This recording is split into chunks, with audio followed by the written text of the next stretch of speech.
మా ఛానల్కి స్వాగతం. చూస్తున్న వీక్షకులకు ప్రేక్షకులకు ప్రియ కాళ భైరవ భగవద్బంధులకి స్వాగతం పలుకుతూ మమ్మల్ని ఎంతగానో ఆదరిస్తూ ఉండబడినటువంటి ప్రియ సోదర సోదరీమణులకు అందరికీ స్వాగతం పలుకుతూ అందరిపైనను కుజ భగవానుడి యొక్క ఆశీర్వాదాలను కోరుకుంటూ ఎవరి యొక్క లగ్నంలో కానీ జాతకంలో కానీ 1లో 2లో 4లో 7లో 8లో 12లో కుజుడు సంచారం చేసినప్పుడు కుజదోషంగా పరిగణించడం జరుగుతుంది. కనుక ఎవరికి ఎలాంటి అష్టకష్టాలు లేకుండా అనుకుంటున్నటువంటి అదృష్టాన్ని, ఐశ్వర్యాన్ని, ఆనందాన్ని ప్రసాదించాలని కుజ భగవాన్ని కోరుకుందాం.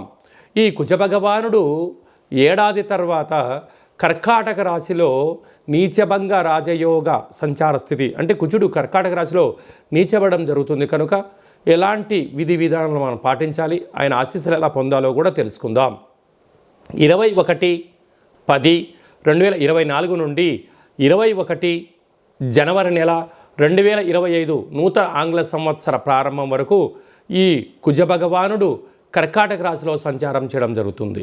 కనుక కుజుడు అనగానే రుణానికి, రోగానికి, శత్రువులకు, కారాగారము, కోర్టు సమస్యలు, రుణ సమస్యలు, అకాల కరణాలు అంటే కలహాలు, చిన్న ఏ కారణం లేకపోయినను మీ పైన నింద మోపడం, అనేక సమస్యలతో కొట్టుమిట్లాడడం, మీరు మౌనంగా ఉన్నా మీరు ఏదో అన్నారని చెప్పి మీ పైన అపవాదు కలిగించే పరిస్థితి ఉంటుంది.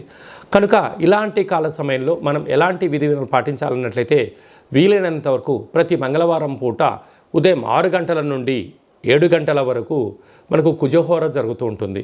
కనుక అలాంటి కాల సమయంలో సూర్య నమస్కారము, ఎరుపు వస్త్రాలు ధరింపచేయడము, కందులను ఆవుకు ఆహారంగా ఏర్పాటు చేయడము, అలాగనే బ్రాహ్మణుడికి 700 గ్రాముల కందులని దానం చేయడము, కుజ భగవానుని చుట్టూ 7 సార్లు సంపూర్ణంగా ప్రదక్షిణ చేయడము, వీలైతే అంగారక స్తోత్రాన్ని, రుణ విమోచన స్తోత్రాన్ని పారాయణం చేయడం వలన అనేక రకాల సమస్యలు తొలగిపోతాయని చెప్పి గమనించాలి. అలాగా ఒక్కొక్క రాశికి ఒక్కొక్క రకమైన పరిస్థితి కలుగుతూ ఉంటుంది. కనుక అందరికీ ఎలా ఉంటుందో ఈ వీడియోలో సవివరంగా సంపూర్ణంగా తెలుసుకుందాం. వృశ్చిక రాశి వారికి ఏడాది తర్వాత కుజ భగవానుడు కర్కాటక రాశిలో భాగ్యస్థానంలో నీచభంగ రాజయోగ సంచార స్థితిలో సంచారం చేయడం వలన ఒకవైపు అర్ధాష్టమ శని, భాగ్యస్థానంలో ఈ కుజ భగవానుడు ఉండడం వలన ఇటు కుంభరాశి ఇటు కర్కాటక రాశి పరస్పరమైనటువంటి చూపులతో ఉండే పరిస్థితి ఉంటుంది. కనుక ప్రేమ జోలికి వెళ్ళొద్దు. వీలైనంతవరకు భార్యాభర్తలు సఖ్యతగా ఉండే ప్రయత్నం చేయండి. భార్య ఏదన్నా అంటే భర్త ఏదన్నా అంటే భార్య సర్దుకపోగలిగితే ఎంతకు మించిన ఆనందం లేనేలేదు.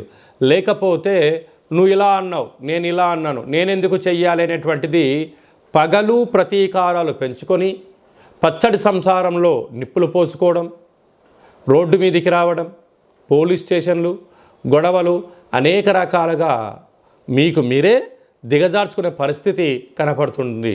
కనుక ఇలాంటి కాల సమయంలో ఓపిక, పట్టుదల, చిరునవ్వు, ఆధ్యాత్మికత, ఒకరిని ఒకరు ఎప్పుడైతే గౌరవించుకుంటారో వీటన్నింటి సమసిపోతాయని చెప్పి గమనించాలి.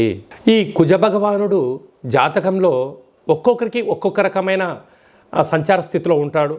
పుట్టినప్పుడు ప్రస్తుత కాలమాన ప్రకారంగా ఇలా కర్కాటక రాశిలో నీచమైనటువంటి స్థానంలో సంచారం చేయనప్పుడు అనేక రకాలుగా మానసికమైనటువంటి, శారీరకమైనటువంటి, సీజనల్గా వచ్చే వ్యాధులు వచ్చే అవకాశాలు కూడా చాలా అధికంగా ఉంటాయి.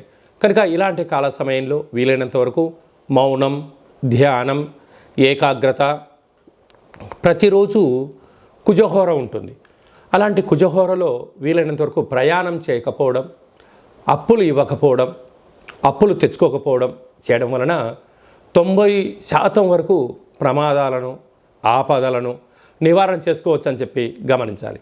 అలాగనే అంగారకుడు అంటే ప్రతి దేవాలయంలో, శివాలయంలో నవగ్రహాలు ఉంటాయి. మీ పేరుపైన ప్రతిరోజు అర్చన చేయించుకోవడం కుదరలేదు, ప్రతి మంగళవారం పూటన స్వామివారికి అర్చన చేయించి ఎరుపు వస్త్రాలను అలంకారం చేయించి ఆ కందులను దానం చేయడం వలన సకల దోషాలు తొలగిపోతాయని చెప్పి గమనించాలి.